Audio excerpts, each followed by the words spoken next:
Então, na verdade, o teatro surgiu, apareceu muito tarde na minha vida. Eu acho que desde pequeno, sempre o interesse foi pelo cinema.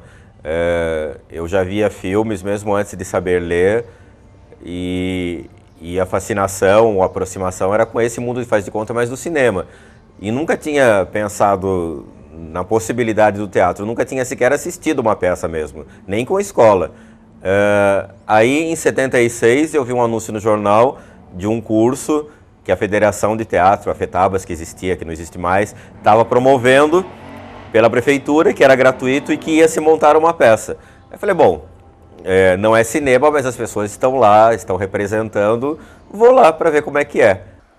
Bem, eu comecei a fazer teatro em Itapeva, em 1970. E a coisa aconteceu da seguinte forma. Itapeva é uma cidade pequena, com aquela fama de não ter o que fazer. Até que um dia, dois professores, um de Química e outro de Português, do nosso ginásio lá, Instituto de Educação Otávio Ferrari, onde eu também estudava, resolveram montar uma peça de teatro. E a primeira vez que eu subi no palco foi num programa chamado Tertúlia, feito pelo saudosíssimo Mário Guimarães, um ator de televisão que morava em Itapeva, e na ocasião ele estava gravando, não estava gravando nessa época, gravou depois, uma novela chamada Redenção. A minha vida no teatro começou ainda lá no Getúlio Vargas, 1970, 69 e 70, quando eu era aluno de uma professora que, graças a Deus, está viva ainda, de literatura, Marilene Neiva de Macedo. Quem não conhece essa fera, né? Então, ela impôs um trabalho teatralizado de um trabalho de Manuel Bandeira, alguma coisa que eu não me lembro. E eu gostei muito da ideia de interpretar, eu fui forçado, claro que valia a nota, então era uma atividade individual.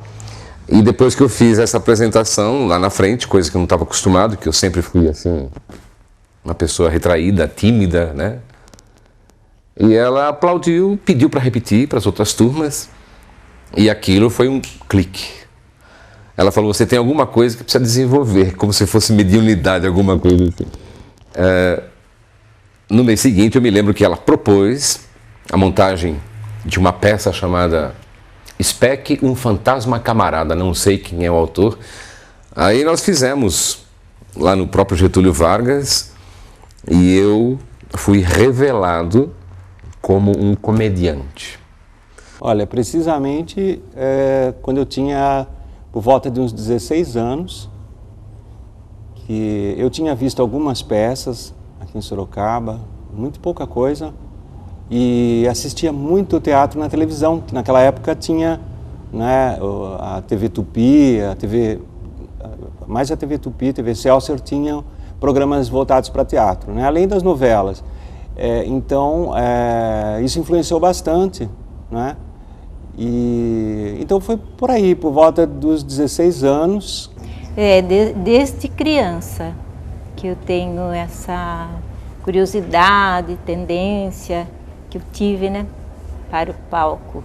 E na infância eu tinha muita influência dos musicais americanos. E via muito Carmen Miranda, vivia imitando Carmen Miranda.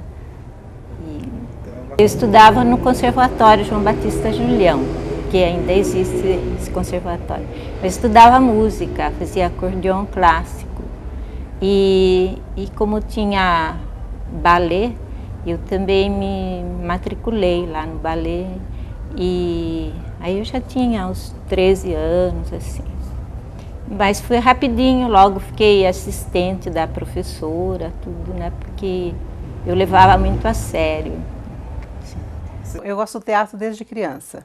Desde a época que eu estudava na escola pública, eu era assim, aquela da equipe do teatro, comandava as coleguinhas a fazer teatro. Então eu sabia que eu tinha uma coisa diferente das outras crianças. Eu nem sabia que era teatro. Então eu morava no sítio. História é longa, vai? Sim. Eu morava no sítio, então a mãe, assim, ela ia uma vez por mês para a cidade, né, fazer compra, que a gente tinha colonos que trabalhava, tudo.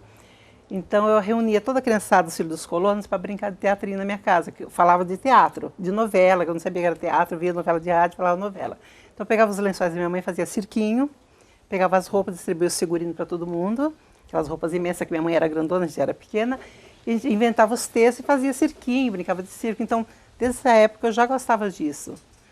Na minha vida eu sempre gostei de teatro, apresentação. Nas escolas antigamente eu aprendi a declamar, fazia dramatizações, então eu já tinha mais um pouco no sangue essa vontade, esse interesse pelas artes em geral. Tá, eu estudava no Estadão no final dos anos 60 e lá também tinha escolinha, a gente aprendia a dramatizar umas coisas, tinha um show todo mês. Olha, eu acho que não teve alguma coisa assim que inaugurou isso, né? Eu acho que é um processo, acho que é um... Eu me lembro desde pequenininha que eu brincava aquela história, na sala, os tios, avós, bababá, batia palma. Eu me lembro de uma imagem de criança que eu pegava o jornal e recortava, fazendo uns buracos e tal, e punha no rosto, tipo uma máscara. Agora, eu não tinha informação nenhuma. Isso aqui é uma coisa que também, até hoje me chama a atenção. Eu falo, mas onde é que eu via isso, né? Porque televisão não era uma coisa muito comum, tá certo? Na minha idade, eu fui ver televisão talvez com 7 anos. Eu queria fugir com o cara do circo também, como toda menina jovem, adolescente, em algum momento da vida. Eu queria fugir com o circo. Então, é muito difícil dizer isso. Eu acho que a escola também foi fundamental, né, Eu tive uma professora no Jardim da Infância, que a gente chamava isso na época, que é a escolinha, né, como é que chama hoje? O pré-primário e tal, que era no SESI, ali em frente ao ginásio de esportes, e era a Dona Arlete. E ela era muito cultural, essa professora, então ela entendia que era importante, pelo menos eu imagino isso, que a cultura era um dado importante na educação. Então ela fazia festas e nas festas tinha sempre dramatizações, apresentações. A gente era muito pequeno, mas a gente cantava, contava historinhas. Então tinha essa coisa da encenação já na vida muito presente, assim, nesse período. Agora, de teatro era uma coisa que eu gostava desde pequeno. Eu sempre fui uma pessoa que, sempre que tinha oportunidade, na escola mesmo, quando eu apresentava, eu já fui Tiradentes, já fui tudo aquela porrada daquelas coisas da história, né? Então já vinha desde antes. Desde pequeno, desde pequeno. Eu tenho 82 anos de idade. Agora, o cinema sempre foi muito fascinante para mim e para vários colegas, né? Que nós tínhamos essa identificação com o cinema. O que me despertou a vontade de ser atriz foram os filmes religiosos. Quando eu ia no cinema, desde pequenininha, assistia os 10 Mandamentos, a história de Maria, eu ficava maravilhada. Eu falava, eu quero fazer, é isso que eu quero. Viver esses personagens bíblicos, participar de uma grande produção. Esse foi o start, o que me acendeu para fazer teatro, cinema e televisão. O teatro veio como uma maneira de sentir aquele gostinho, que o teatro tem uma coisa maravilhosa, que é a energia da plateia, a energia do público, que cada espetáculo é diferente um do outro por causa da energia das pessoas que estão ali. É uma interação incrível, sabe? É uma emoção inigualável a cada espetáculo. Aí, em 76, eu vi um anúncio no jornal de um curso que a Federação de Teatro, a FETABAS, que existia, que não existe mais, estava promovendo pela prefeitura, que era gratuito e que ia se montar uma peça. Eu falei, bom, não é cinema, mas as pessoas estão lá, estão representando, vou lá para ver como é que é. Aí fui, entrei, ao término foi montado Romeu e Julieta, e eu gostei muito e fiquei com medo de quando terminasse que não tivesse uma continuidade. Convidei algumas pessoas, eu mesmo já escrevi uma peça e ali começou, foi formando o grupo e aí não parei mais. Eu lembro que dessas pessoas eu convidei a Matilde e mais algumas para estar montando uma peça, que foi o texto que eu escrevi. Então, do Romeu e Julieta, daquele pessoal todo, saiu eu e a Matilde e convidamos alguns, eram amigos dela, na verdade, e formamos esse grupo com o texto meu, que felizmente não deu certo, era uma porcaria, mas era um motivo de estar reunindo pessoas e formando um grupo. Quando foi, então, em 77, o Roberto Gil Camargo, que tinha o Grupo Artes, me convidou para participar do grupo que ia montar Galileu. A montagem de Galileu foi muito interessante porque nós estudamos muito. E é através do tema que o Roberto Gil me descobre, assistindo alguma coisa, que não vou lembrar qual é, e que vem o Roberto Gil com a proposta de fazer o Diário de Anne Frank. E nesse meio termo tem o quê? A inauguração do Teatro da Banda, em 74, né? Eu tenho tudo marcado aqui, que bonitinho. Olha, eu vou responder por cima, depois você vê se está bom assim ou conserta. Eu comecei a fazer o seguinte, teve um menino que veio do Paraná, fugido da família, em cima do caminhão de feijão. E eu peguei esse menino com 9 anos e comecei a criar ele aqui em casa, o Maurício. Comecei a criar esse menino, né?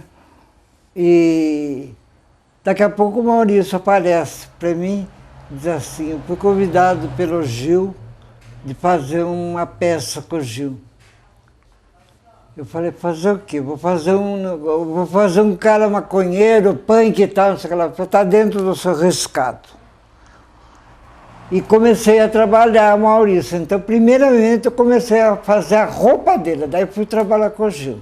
Esse trabalho com o Gil durou 10 anos eu trabalhando só em cima do texto do Gil.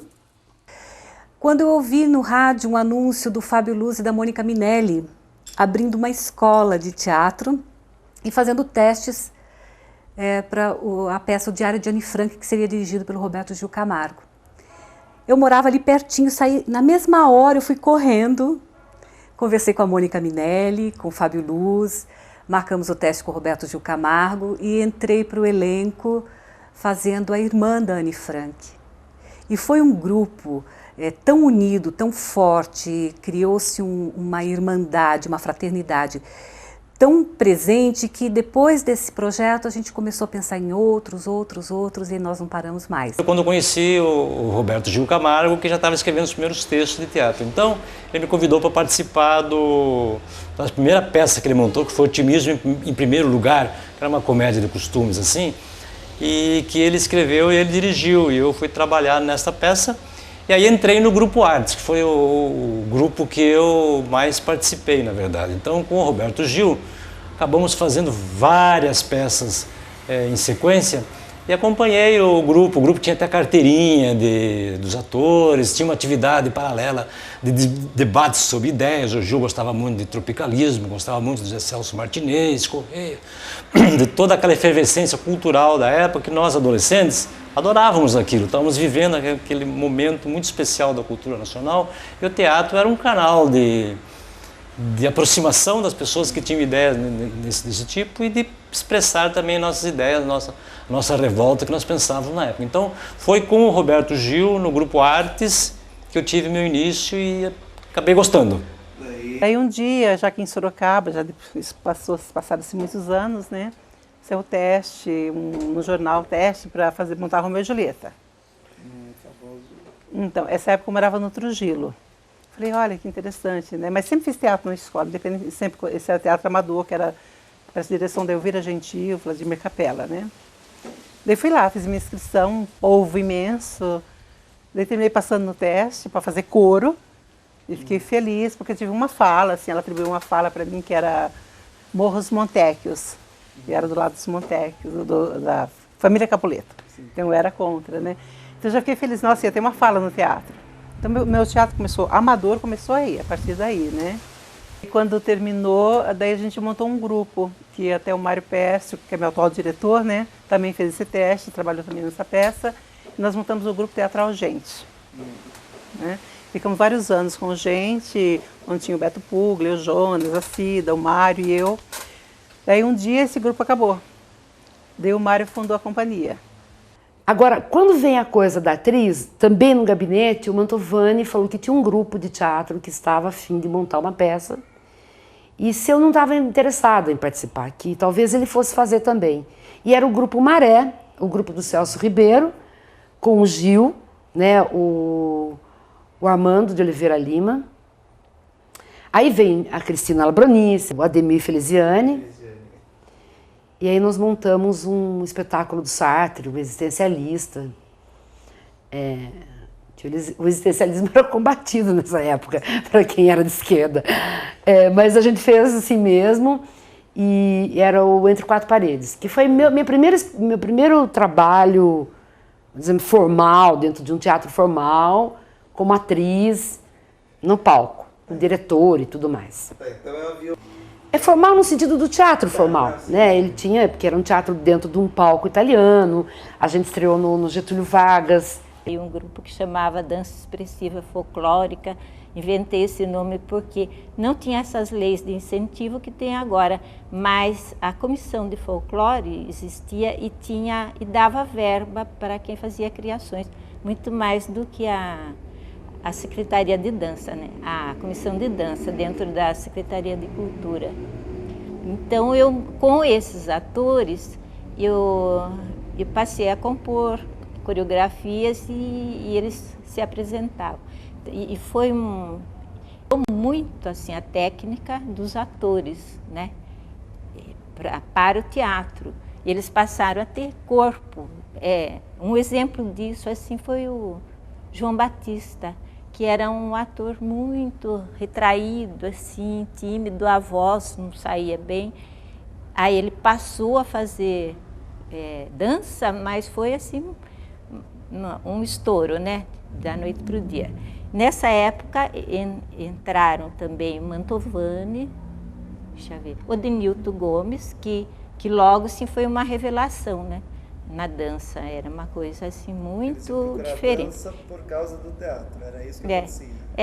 Eu chamava também, né? Fazia uns testes lá de dança para integrar esse grupo. E entrava muito laboratório de improvisações, de dança ou de teatro, e a coisa ia se mesclando assim. E eu comecei a fazer juntamente com a Neuza Faro, né? Neuza Maria Faro, que agora é atriz conhecida da Globo e tal. E ela era pianista, eu era metido a diretor de teatro, autor, nunca tinha feito nada, e conversamos, vamos fazer, juntamos uma turminha, o Celso Ribeiro, a Neuza, eu e mais um pessoal que depois parou, né? E aí surgiu a primeira montagem que eu fiz, aos 16 anos. Você começou como autor e diretor. Já direto? Eu nem sabia que existia diretor, né? Eu tinha escrito a peça, eu queria que a peça acontecesse. Então, a gente foi ensaiando e resolvendo as questões, né? E depois que eu fui aprendendo que tinha necessidade de alguém ver de fora, né? Para poder arrumar cenas e dar ritmo, cortar aqui, ali e tal, né? A produção desses espetáculos era basicamente familiar mesmo. A gente reunia ou fazia rifa, fazia uma vaquinha, digamos assim, com as pessoas do grupo, comprávamos o que precisava e depois tentava-se, com o dinheiro da bilheteria, pagar essa produção mínima que se teve. A gente mesmo colocava dinheiro no bolso. No fim acabava, no mínimo... Era uma cooperativa de amor, de amor incondicional. O teatro era exclusivamente amador. O pessoal não tinha outro rótulo a não ser esse. Inclusive, nos editais de festivais, era expressamente proibido pelo próprio edital a presença de profissionais no grupo. Senão, o grupo perdia o seu espetáculo. Tinha um status de ator. A gente não A gente não usufruía muito disso em termos de dinheiro, claro que nunca teve isso, né? Nós tínhamos poucos espaços para apresentação, como hoje ainda se tem poucos espaços.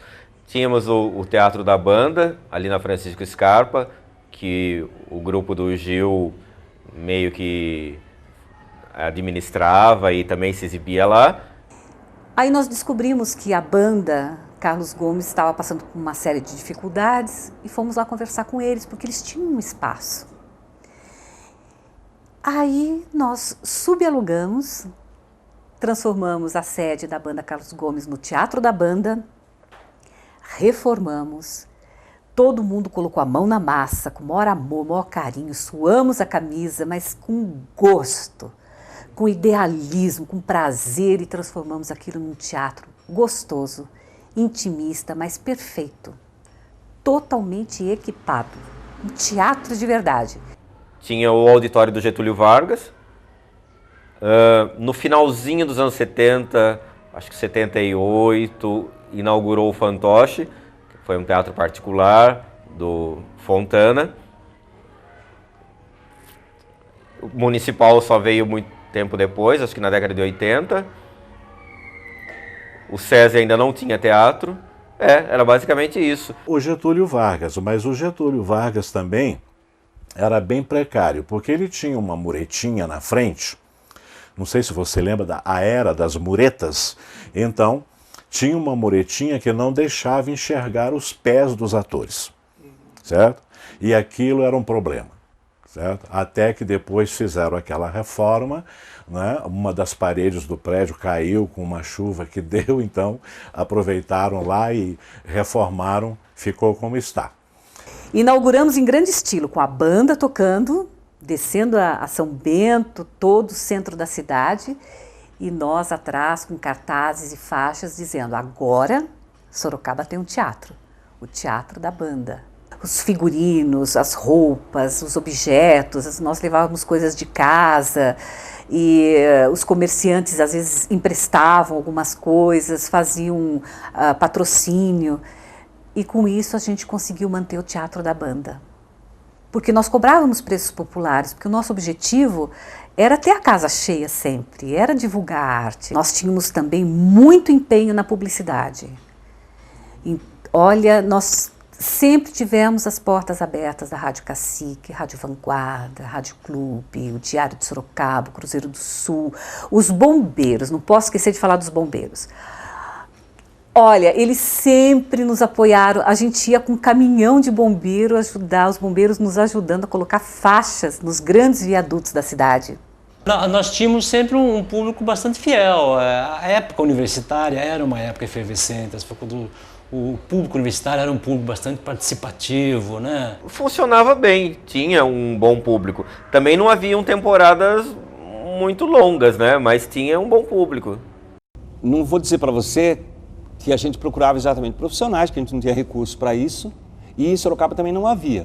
Porque havia pessoas que já tinham mais experiência, já tinham feito peças com outros diretores e tal, entendiam um pouco mais de cenário, ou entendiam alguma coisa de figurino. Nós tínhamos aqui um maquiador que eu não me lembro o nome agora, mas que ajudou muito também, fez maquiagens para os meus atores, e que trazia uma experiência, se não me engano, do circo, inclusive. E, enfim, tinha gente que lidava, que era do ramo, que estava envolvido e ajudava nessa parte técnica, né? Os textos, eu lembro que logo o primeiro que a gente montou foi O Noviço, né, do Martins Pena. Ou a gente procurava autores com textos já de domínio público. Eu ainda naquela época não tentava escrever, sim, mas não tinha a facilidade com que eu faço isso hoje. Mas então, basicamente, nós procurávamos textos que ou não tivesse que pagar o direito autoral, ou que nessa negociação com o autor fosse uma coisa mais acessível, que nem o Vamos Soltar os Demônios. Eu me lembro até hoje, era 10% da bilheteria, então você sabia que de uma forma ou de outra sempre daria para estar se pagando esse autor. Então, quando não era assim, o grupo procurava criar os seus textos. O Gil já fazia os textos dele, eu lembro, quando eu comecei, ele estava fazendo uma peça chamada Entreato, que era um texto dele. Mas nós começamos assim, a usar os próprios textos bem depois. Nisso a gente procurava textos que fossem acessíveis financeiramente ou de domínio público. Só que o pessoal estudava muito, por conta própria, porque não havia nenhuma escola. Havia cursos que o Roberto Gil dava. Inclusive, a peça Galileu Galilei foi resultado de um curso que ele deu. Ele deu, perdão, ele deu um curso, né, do qual eu participei, e desse curso redondou o Galileu Galilei. E eu aprendi com ele, a primeira coisa que eu aprendi, que eu não esqueço até hoje, que passo para os meus atores, é a semiologia do teatro. 23 de janeiro de 75, estreia do Diário da Anne Frank, Teatro da Banda, um tipo de cooperativa, não sei por que não deu certo aquilo, aquele espaço maravilhoso, uma coisa que foi feita assim com muita garra pelo grupo Artes, né? Era uma produção em série, a gente fazia leitura de texto todo sábado com novidades, cada um trazia um texto e a gente fazia um trabalho muito legal, né? Vera, Labrunice, Roberto, João Batista, Daci, Mauro, Celso Ribeiro, putz, quanta coisa poderia ter saído lá. Mas enfim, não deu certo. Era tudo muito, muito difícil, mas todo mundo participava dos festivais, tinha a federação que dava uma força, né, que pelo menos congregava os grupos. Tínhamos um apoio também logístico assim, bom da FETABAS, que era a Federação de Teatro Amador da Baixa Sorocabana, que fazia parte da COTAESP, ou FETAESP, não sei, que é a Federação do Estado de São Paulo como um todo, que organizava ou dava esse apoio para o movimento amador de teatro. Era o governo do Estado dando esse apoio e tal. Mantinha informados os grupos sobre os festivais, sobre o que estava rolando de novo no mundo amador, o que estava acontecendo, quem está montando o quê, sabe? Mantinha-nos informados sobre o que estava acontecendo. Então era uma organização assim, e daí tinha o Festival Amador do Estado de São Paulo, que a COTAESP, FETAESP, que organizava, e cada região mandava o grupo que teve o melhor desempenho nas semifinais, daí ia para lá. Éramos quase que as mesmas turmas, no fundo eram as mesmas turmas, atores que estavam comigo, depois iam para ele, ou vinham, trabalhavam com a Janice também, com o Denilton, então formavam meio que um triângulo assim. Agora o que havia de sintonia entre esses artistas era a inquietação com as coisas regradas, sabe? Com as coisas bem comportadas, né?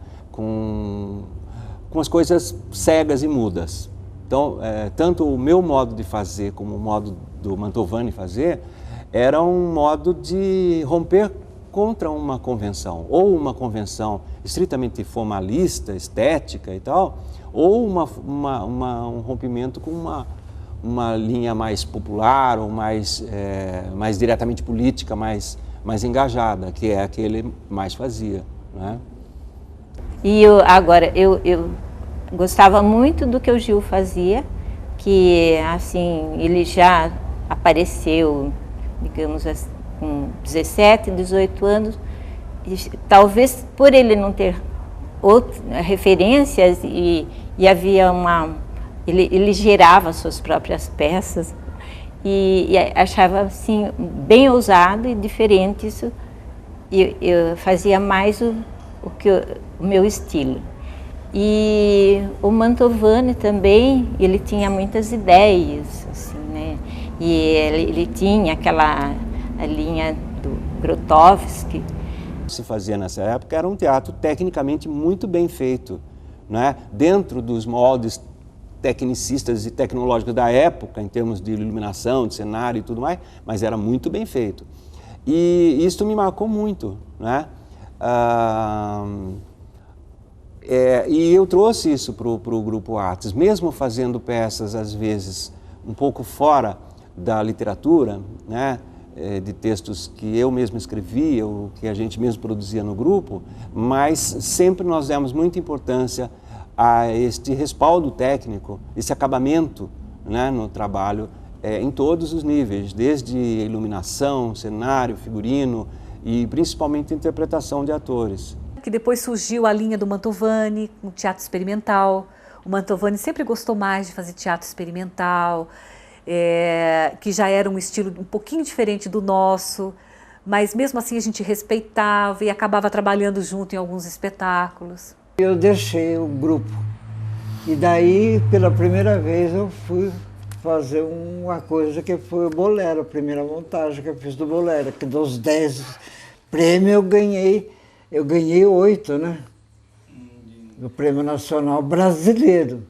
Daí isso me deu uma viagem para o Japão, deu uma porrada de coisas por aí, deu temporada de São Paulo, temporada no ABC e tudo aquilo lá. Daí que eu fiz. A partir dali, eles começaram a me chamar para dar aula no Norte e Nordeste. É um momento muito importante, eu acho, que a gente está vivendo aqui em Sorocaba. Isso foi na passagem dos anos 60 para os anos 70, e que a Janice representa uma peça fundamental, porque ela, através da dança e do conhecimento que ela nos passa a respeito do corpo e da utilização do espaço, que é a especialidade dela, lidar com o espaço, creio que, acho que, para mim e para o Mantovani, se ele estivesse aqui, ele concordaria, ela nos fez enxergar o espaço, descobrir o espaço e investigar o espaço. E o espaço foi a coisa mais importante que poderia ter acontecido para a minha estética e para a estética dele. Como era o momento no Brasil de passagem de um teatro, que era um teatro duro, meio estagnado, em cima de regras e tal, para um teatro mais móvel, mais dinâmico, entendeu? E que os atores começam a se mexer mais e aprender corpo, ter aulas de expressão corporal e tal, e, consequentemente, se expressar melhor. Então, acho que ela foi que propiciou para nós aqui em Sorocaba esse conhecimento. Influenciou o meu trabalho, barbaramente, influenciou o trabalho do Mantovani e os que vieram depois da gente e que trabalham com a gente também. Hoje você tem um teatro de uma mobilidade cênica e quase nenhum grupo trabalhando mais sem uma assessoria corporal, de alguém do corpo que está ali presente fazendo trabalho de corpo, que não existia nos anos 60. E acho que tudo isso veio por influência dela, que estava aqui e que estava fazendo um trabalho assim revolucionário. E daí peguei o Gil, daí tocamos o Gil. Até o Gil criou um pouco de coragem de ele ir para um festival e se apresentar, porque o Gil era medroso. Quem tirava o espetáculo daqui de Sorocaba era eu, para ele. A gente achava que a gente tinha um projeto de cultura para a cidade, entende? Naquela época, que era fazer barracões de cultura. A gente entendia isso nos vários bairros. A gente já tinha isso como questão na nossa vida lá, no tempo do Maia, do Mantovani, etc. Né? A gente achava que fazer barracões culturais, onde pudesse tudo acontecer, do samba, a fotografia, a exposição, a cultura e arte. Então era esse o nosso projeto na época. Existia também a política da fofoca, do espião que vai ver ensaio dos outros, então todo mundo ensaiava com porta fechada, 7 chaves, porque, né, era um tal de querer saber o que o outro estava fazendo, onde você está com fulano, está montando o quê, e não podia contar. Era um clima até engraçado, muito divertido, essa disputa, né? De não querer ver. Hoje não, hoje o pessoal convida a gente para ver ensaio, né? Ganhávamos preocupação, não dormíamos, usávamos nossos próprios veículos para levar as coisas, pagávamos as contas, ficavam até madrugada discutindo, se alguém criticou, a gente ficava discutindo a crítica, nós lambíamos a cria antes, durante e depois. Não havia preocupação em ganhar dinheiro? Não, nenhuma. A satisfação nossa era realmente ser reconhecido, fazermos aquilo, primeiramente por uma curtição pessoal. Estamos pouco nos deixando se vão gostar. Nós gostando já está de bom tamanho, né? Porque era uma coisa pouco do grupo, assim. Claro que queríamos ser reconhecidos, né? Obviamente.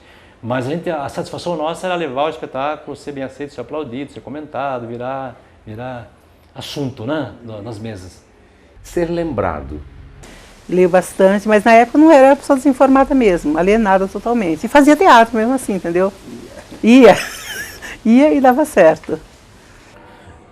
Então, eu me lembro que uma vez eu estava montando Vamos Soltar os Demônios, que era um texto do Dias Gomes, e antes de estrear a gente tinha que submeter isso à apreciação de um censor. Então veio uma senhora, nós fizemos isso foi no Teatro Fantoche ainda, fizemos uma apresentação só para ela, aí ela assistiu, eu lembro que ela gostou, elogiou, mas fez algumas objeções. Na época tinha uma cena, eu acho que era uma cena de amor, e aí usava-se de fundo uma música que tinha um fundo religioso, e ela achou aquilo meio chocante, ela falou que não, cortou aquela música, e teve mais uma coisa ou outra que ela achou também que não estava muito bom, e ela sugeriu que se cortasse. E assim, basicamente era isso, né? A gente nunca sabia se o que estava fazendo poderia ser apresentado daquela forma, ou se ia ter algum corte, ou até coisa mais drástica de proibir o espetáculo inteiro, enfim. Para você passar texto numa censura, você precisava, qualquer coisinha que eles suspeitavam já suspendia. Os censores eram aqui de São Paulo, o texto era primeiro censurado a parte escrita, onde o texto voltava com as partes riscadas, com carimbo da censura, as partes que nós não poderíamos desenvolver em cena. E quando o espetáculo estava perto da estreia, tinha um ensaio geral para censura visual. Então eles vinham de São Paulo para Sorocaba assistir o ensaio geral. E ali eles faziam a censura visual e algum outro detalhe que eles julgassem impróprio, né, para os valores da época.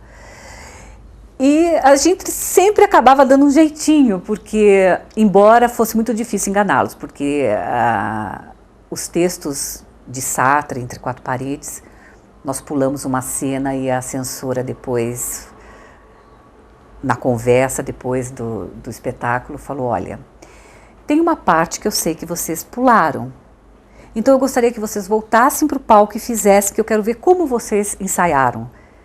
Porque eu sei que vocês vão acabar fazendo na hora, então eu quero ver antes. Uma censura mais espertinha. E, quer dizer, ela sabia que a gente tinha pulado um pedaço. E às vezes eles davam uma incerta. No meio da temporada eles vinham, apareciam para ver se a gente estava obedecendo tudo aquilo que eles tinham cortado. Censura, eu tenho boa lembrança da censura, vamos dizer assim, porque para nós era um estímulo a censura. Parece que ela fazia com que a gente se tornasse mais criativo. A censura vai ver a peça, parecia que éramos importantes. Um caso típico assim de censura que o Roberto Gil escreveu a peça Vácuo e Algia dos Tempos, que era uma tragicomédia misturada com tropicalismo, era uma loucura total, quebrando todas as formas, os paradigmas e tal, e tinha palavrão à vontade. Eu lembro essa peça, eu entrava com o Paulo Berto no começo, eu era um bobo da corte, éramos dois bobos da corte, falava um monte de bobagem e tal, depois começava e todo mundo falava bobagem, Sócrates falava bobagem, Tanto que a censura exigiu que colocássemos na porta, como aviso ao espectador, que era peça com texto pornográfico, desse tamanho, assim, na porta do Recreativo Centro. Aí as pessoas passavam e olhavam assim, nossa, já está passando isso em Sorocaba, né? E isso, moderno, Sorocaba está moderna, né? Isso, na verdade, virou até um chamariz, né? Então, e depois de falar o que nós falávamos, virou televisão hoje em dia, né? Então, olha, eu não lembro de ter tido medo de nada disso. O medo que a gente tinha de depois de 4 meses de ensaio, a peça ser impedida de ir a público. Esse era o nosso medo. O medo, assim, de levar um processo e tal, eu não lembro, porque primeiro nossas peças não eram contestadoras nesse nível, né, político. Ele contestava mais aspecto formal, estética, propor novas linguagens. Caótico, que destruía tudo para tentar construir uma nova linguagem em cima disso aí. O que a gente sentia da ditadura, aquela pressão e tal, era a inspiração para fazer um espetáculo que gritasse isso, não de maneira panfletária, mas de um jeito poético e muito metafórico. Então a censura não entendia isso. Terminava o espetáculo, não havia um aplauso, não havia um comentário, boa noite, e depois vinha, sei lá quanto tempo depois, uma semana, 15 dias, chegava o texto pelo correio, a gente abria e via as anotações, cancela, corta, corta, corta. A Flor da Pele, que eu fiz com a Cristina Labronice, não sei se você conhece o texto, mas é de uma revolucionária, de uma menina troquetista, marxista, e de repente veio corte assim imensamente grande que deturpava o conteúdo da peça. E de repente o Celso Ribeiro, muito bravamente, falou assim: não vou aceitar esses cortes. Vamos fazer. Topa, Ademir? Eu topo. Cristina, topa, topa. E a gente desafiou muitas vezes essa questão, entendeu? Todas as peças tinham que passar por esse crivo, por esta coisa, né, bonitinha que vinha lá de cima. Impedimento. Impedimento, não pode. É impedimento. Então, a censura não era só dramática ou trágica do ponto de vista de quem fazia teatro, né? Mas ela era dramática para quem gostasse de ler, ou para quem pudesse ver uma televisão, para quem fosse ler um jornal, né? Ouvir rádio. A censura existia em todos os lugares. Eu lia livro encapado em jornal. Você é suspeito de tudo, entende? Viver, né, nesse mundo da suspeição é terrível, né? Porque ele também desestrutura você, de algum modo. Eu não sofri nada, mas eu fico imaginando hoje. Eu tenho amigos que sofreram, que foram torturados, né? E eu sei o que significa isso hoje na vida deles. A destruição, o que implicou na vida deles. O que é que eles perderam, ou deixaram de ganhar, ou deixaram de ser na sua integridade, entende? Então era esse o panorama. Sentavam dois caras mal encarados, terríveis. Eles pareciam, né, o braço armado do exército dentro de uma sala, entendeu? O braço armado. O braço do exército dentro de uma sala, era isso. Com uma metralhadora apontando para sua cabeça. Era a sensação que a gente tinha. De alguém que olhava para... Primeiro não olhava para você porque não estava interessado. Porque não entendia nada do que você estava fazendo. Isso é uma loucura, imaginar isso. Alguém que olhava para você e falava assim, isso aqui não pode, não pode, não pode. E arriscando o texto. Às vezes folhas inteiras. Páginas inteiras. E quando não, o texto inteiro. Olha, não. Esse era o poder, né, de fogo deles. Não pode fazer. Hoje a gente fica assustado com o Irã, com não sei onde. Tá, a gente só não andava de burca, mas... Não sei se eu que estou por fora, que eu estou meio afastado, mas eu não vejo mais aquela euforia, aquela produção contínua, sabe, de muitos grupos fazendo bastante coisa. O que nós temos hoje como referência de teatro em Sorocaba? O Mário Pérsico, que levanta essa bandeira e renova, e ousa, e brinca, e tem um nome, tem espaço, tem criatividade, tem, sabe? Para mim, hoje é Mário Pérsico que está movimentando isso. Existe um teatro a portas fechadas, no caso lá da Uniso. Existem um trabalho do SESI. Não sei se eu vou falar besteira, mas eu não estou vendo tanta produção teatral em Sorocaba, comparativo com aquilo que eu vivi na década de 70. Acho que uma grande diferença do teatro que nós fazíamos nos anos 70 e agora foram esses últimos 10 anos, e exatamente com a criação da Link, que possibilitou não só o teatro, mas na área de livros, música, dança, enfim, se conceber espetáculos que seria impossível a gente realizar se não tivesse uma verba como tem agora com a Link. Eu mesmo criei vários, como As Feiticeiras de Salem, que a gente criou um cenário imenso de madeira, com pisos, andares. Isso tudo seria impossível naquele esquema que a gente fazia nos anos 70, de juntando dinheiro, a boa vontade, algum parente que ajudava, fazendo vaquinha, vendendo rifa. Nunca conseguiríamos.